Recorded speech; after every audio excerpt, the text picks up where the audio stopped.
Can you hear me, guys? We made it. Found the right address, huh? Well, hi everyone. I'm Laszlo Szabo, the co-founder and CEO of Kiln.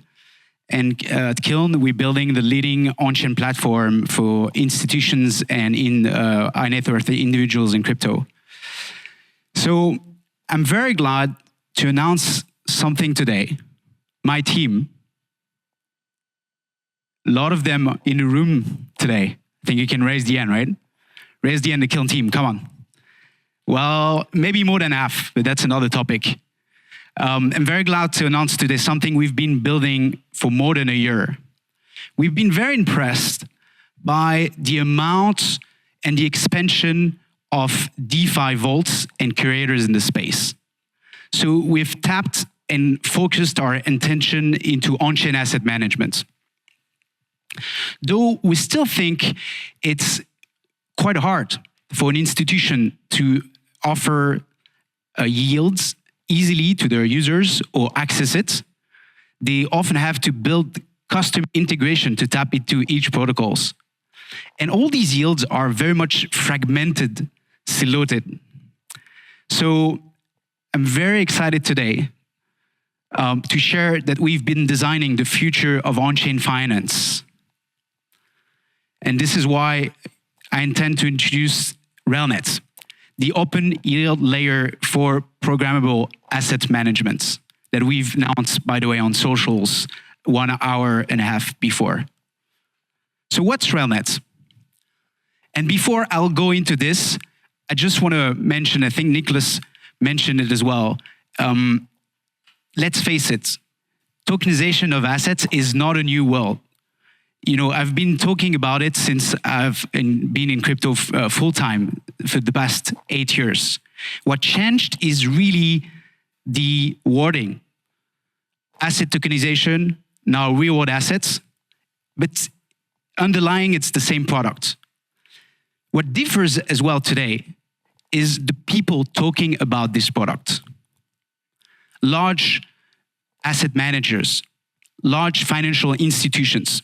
If you look at BlackRock, they've launched beginning 2024 the Bitcoin ETF, which was a massive success. And then they launched BIDO, their on-chain money market fund, which has been tapping into new type of customers and also crushed it in terms of TVL. Same for Apollo, one of the largest asset manager in the space, largest TradFi asset manager that has been launching ACRED, tokenizing their private credit fund. So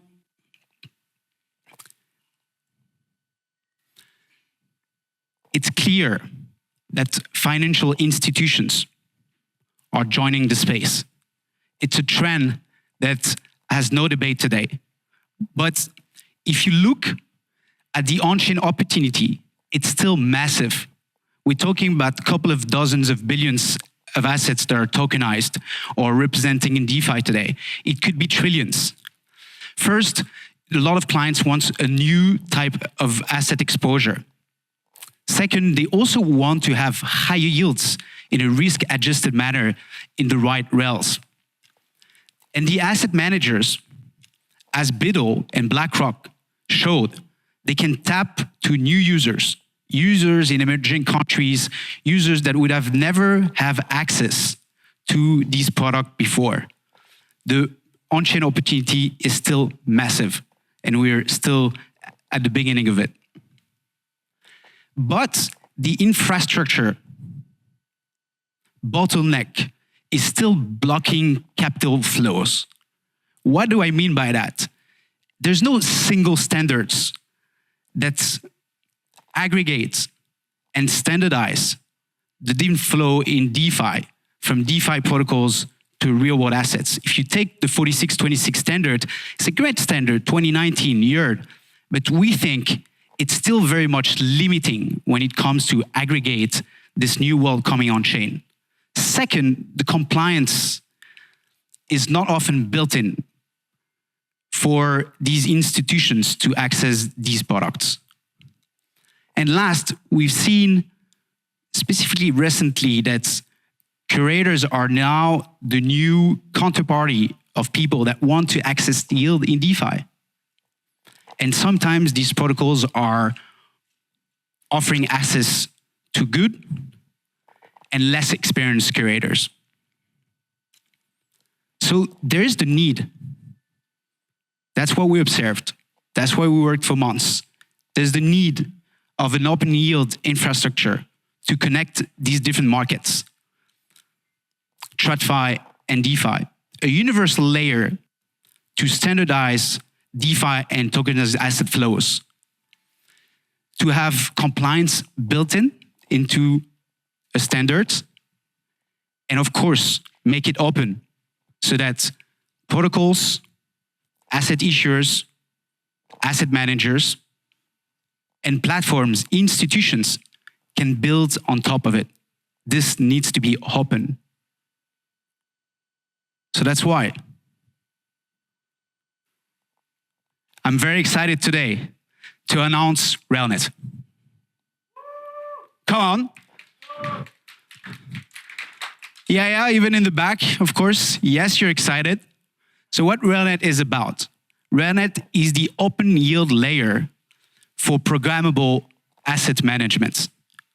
Asset manager will be able to compose yields from any assets and distribute it anywhere. That's what Railnet is about. How it works. So this looks like a very normal graph into DeFi, but if you go into the details, you will see the difference, you will see the uniqueness, you will see the innovation here. You have one user that is essentially putting and tapping capital into a vault, and then asset managers that can use vehicles using the same standards, which I'm going to talk about. And these vehicles can wrap and aggregate synchronous flows like lending with instant redemptions, but also asynchronous flows, which is these new DeFi protocols or real-world assets coming on chain, such as Maple or Ethena or Biddle, with different compliance and onboarding periods. Railnet runs on Steam. That's the core unprecedented innovation we bring here. It's a state transition engine for asset managers. It's a set of queries on chain that can standardize any flow, right? If it's a synchronous flow or an asynchronous flow with a KYC, an onboarding period for an on-chain fund that is being tokenized. Kiln is the company behind that standard. So as a reminder, we're the leading staking provider and have been thriving staking for institutions and ETF for the past 4 years. We've been working with the largest custodians, asset managers, wallets, exchange in the space. We've passed 18 billion assets staked this year. And we also passed $400 million TVL as we launched the first lending product for our customers. In fact, 60% of on-chain users have seen one of our yield products in the past.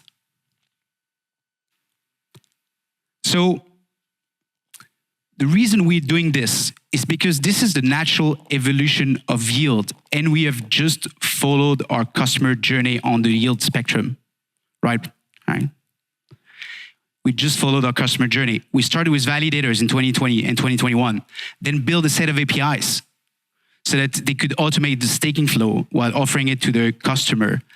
Then we launched the lending product, which was highly successful, a couple of months this summer, for the same type of customers. And now we think that end user and institutions need to have access to digital native and TradFi on-chain asset management products so that they trust these asset managers to manage their money on-chain. For asset managers, it's actually quite innovative because they're often running, for the ones running vaults, they're often running many vaults on various different protocols. They're fragmenting liquidity. Versus here, they can aggregate liquidity in the same venue. tap into vehicles, which will plug into any assets, any protocols, and then flow the liquidity in these protocols and in these assets. So we'll be bringing these unique yields, as it will be a great composition between DeFi and real-world assets inside the same yield strategies very soon, couple of weeks, with our main design partners. We'll start with stablecoins and then BTC and ETH. And we'll continue and offer baskets of stocks in the future. Last but not least, our partners. It's an open ecosystem. We're building it with the largest and the best asset manager, the one that are already running Vault in DeFi, and some traditional ones that will run on-chain fund with us in the future. Asset issuers, Maple and Ondo, Ethena, protocols, platforms, and also, of course, infrastructure providers such as Chainlink using CRE and AC, which enables us to bridge TradFi to DeFi. Last, and to summarize it, I think you get it. All assets standardized into one standard, fully programmable. This is what Railnet is. And it's coming live mainnet Q1. Go on railnet.org, check it out, reach out to us, to me or to our team after this keynote. Let's build the future of on-chain finance together. Thank you very much.